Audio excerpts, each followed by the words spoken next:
Occasion ఏదైనా location ఎక్కడైనా తెలుగువారి వేడుక అంటే ఆలివ్ మిఠాయి ఉండాల్సిందే.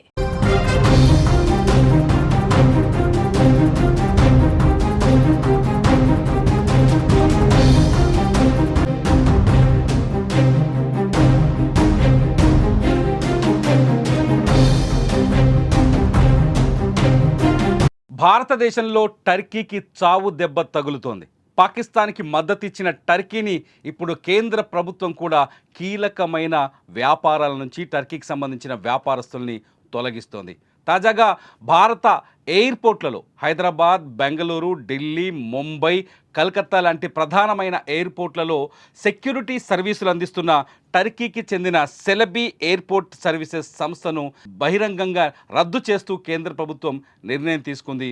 దీంతో టర్కీకి సంబంధించిన సంస్థను ఎయిర్‌పోర్ట్‌ల నుంచి తరిమి కొట్టినట్టు అయిపోయింది. ఇప్పటివరకు టర్కీని బ్యాన్ చేయాలని, టర్కీ నుంచి ఎటువంటి పళ్ళను కానీ, వస్తువులను కానీ, దుస్తులను కానీ దిగుమతి చేసుకోకూడదని దేశవ్యాప్తంగా సోషల్ మీడియా వేదికపైన ఆందోళన జరుగుతున్న తరుణంలో తాజాగా కేంద్ర విమానయాన సంస్థ తీసుకున్న ఈ నిర్ణయం టర్కీని చావు దెబ్బ కొట్టినట్టయింది. సెలబీ సంస్థ మన హైదరాబాద్తో సహా హైదరాబాద్, ముంబై, ఢిల్లీ, కోల్కతా, చెన్నై ఇలాంటి కీలకమైన ఎయిర్పోర్ట్లలో సెక్యూరిటీ క్లియరెన్స్ బాధ్యతను నిర్వర్తిస్తుంది.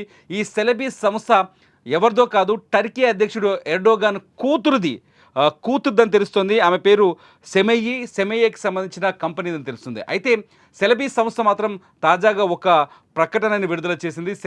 సెమెయ్యికి ఈ సంస్థకు టర్కీ అధ్యక్షుడు ఎర్డోగాన్ కూతురికి మా సంస్థకి ఎటువంటి సంబంధం లేదని, తమ సంస్థకి టర్కీకి కూడా సంబంధం లేదని సెలబీ సంస్థ చెప్తోంది. కానీ సెలబీ సంస్థ టర్కీదని కేంద్రం నిర్ధారించుకున్న తర్వాతే ఈ నిర్ణయం తీసుకున్నట్టుగా తెలుస్తోంది. ఇప్పటికే దేశవ్యాప్తంగా టర్కీకి వ్యతిరేకంగా ఆందోళనలు కొనసాగుతున్నాయి.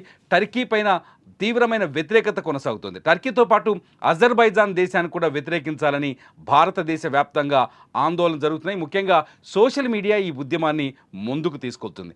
ఎప్పుడైతే పాకిస్తాన్తో భారత్ యుద్ధం మొదలైందో, ఆపరేషన్ సింధూర్ తర్వాత పాకిస్తాన్ భారత్ పైన దాడులు చేసిందో, ఈ దాడుల్లో టర్కీ పాత్ర చాలా కీలకమైందని బయటపడుతుంది. టర్కీ తమ డ్రోన్లను, ఆయుధాలను, బాంబులను మాత్రమే కాదు, టర్కీ సైనికులను కూడా భారత్పై దాడి చేసేందుకు పంపించిందని తెలుస్తోంది. నిన్న ఈ ఎదురుకాల్పుల్లో, సరిహద్దులో జరిగిన ఎదురు దాడుల్లో 2 టర్కీ సైనికులు చనిపోవడంతో ఈ విషయం వెలుగులోకి వచ్చింది. టర్కీ ఎందుకో భారత్ అంటే ద్వేషం పెంచుకుంది. టర్కీకి భారత్ సాయం చేస్తే టర్కీ భారత్కి ద్రోహం చేస్తుంది. టర్కీకి 2023లో భూకంపం వస్తే భారత్ ఆహార పదార్థాలని, ఎన్డీఆర్ఎఫ్ సిబ్బందిని, అలాగే వైద్యులను కూడా పంపించింది. టర్కీ మాత్రం మన దేశం నాశనం అవ్వడానికి, మన దేశంలో విధ్వంసం సృష్టించడానికి బాంబుల్ని పంపించింది. అటువంటి టర్కీ మనకొద్దు అంటూ సోషల్ మీడియా వేదిక పైన కొందరు కామెంట్స్ చేస్తున్నారు. ఈ సమయం అంతేకాదు, టర్కీకి భారతదేశం నుంచి ఎక్కువగా టూర్స్కి వెళ్తారు. టర్కీలో ఇస్తాంబుల్ లాంటి ప్రదేశాలని పర్యాటకులు వెళ్తారు, అనేక మంది పర్యాటకులు వెళ్తారు. అలాగే టర్కీలో భారతీయ చలనచిత్రాలు అనేకం షూట్ అవుతూ ఉంటాయి. ఇదంతా వేల కోట్ల ఆదాయాన్ని ఇస్తుంది టర్కీకి.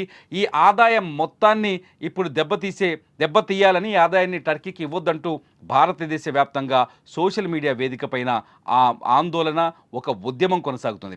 ఇప్పటికే మేక్ మై ట్రిప్ సంస్థ ప్రకటించింది, టర్కీకి తమ సంస్థ ద్వారా బుకింగ్ చేసుకున్న అనేక మంది పర్యాటకులు తమ పర్యటనని రద్దు చేసుకున్నారని. ఇప్పటివరకున్న తాజా సమాచారం ప్రకారం 30% మంది పర్యాటకులు తమ పర్యటనని రద్దు చేసుకున్నారని మేక్ మై ట్రిప్ ప్రకటించింది. టర్కీతో పాటు అజర్బైజాన్, టర్కీ 2 మిత్ర దేశాలు. అజర్బైజాన్ కూడా పాకిస్తాన్కి పూర్తి స్థాయిలో మద్దతిస్తుంది. అజర్బైజాన్ కూడా పూర్తి స్థాయిలో టూరిజం పైన ఆధారపడి ఉంది. అజర్బైజాన్ కూడా భారతదేశంతో పాటు మన తెలుగు రాష్ట్రాల నుంచి కూడా చాలామంది ప్రతినిత్యం ప్రయాణిస్తుంటారు. అజర్బైజాన్లో టూరిజాన్ని ఎంజాయ్ చేయడానికి వెళ్తుంటారు. కోట్ల రూపాయలని ఖర్చు పెడుతూ ఉంటారు. భారతదేశానికి సంబంధించిన అనేక మంది ధనవంతులు తమ పిల్లల పెళ్లిళ్లను కూడా అజర్బైజాన్లో చేస్తూ ఉంటారు. ఇందుకోసం వందల కోట్లు ఖర్చు చేస్తుంటారు. ఇటువంటి ఈవెంట్స్ అన్నింటినీ రద్దు చేసుకోవాలంటూ సోషల్ మీడియా వేదిక పైన భారతీయ యువతీ యువకులు తమ అభిప్రాయాన్ని వ్యక్తం చేస్తున్నారు. టర్కీని క్షమించొద్దు, టర్కీతో పాటు అజర్బైజాన్ కూడా క్షమించొద్దు.